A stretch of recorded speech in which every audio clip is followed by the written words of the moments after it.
Sans infirmière, sans médecin, sans soins prénatal, cette folle vivant dans la rue a donné naissance à un petit garçon, en parfaite santé et d'une beauté incroyable. Suivez l'histoire de Mariam. Partie 5. Folle ou pas, Mariam est devenue une mère.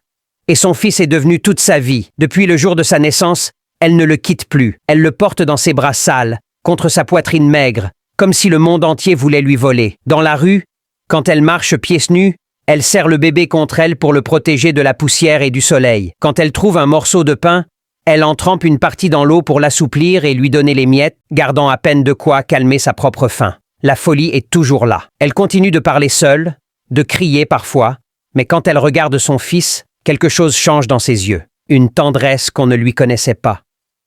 Les passants sont surpris.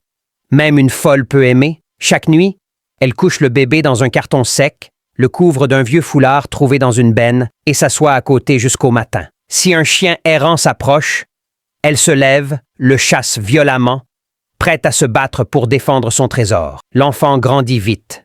Il gazouille, il rit, il attire les regards. Des habitants s'arrêtent pour le voir, certains admirent sa beauté, d'autres chuchotent qu'il est spécial. Mariam, elle, ne fait confiance à personne.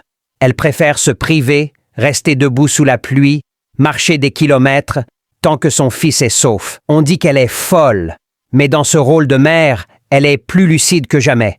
Son fils est sa seule raison de vivre. Elle le protège comme une lionne protège son petit.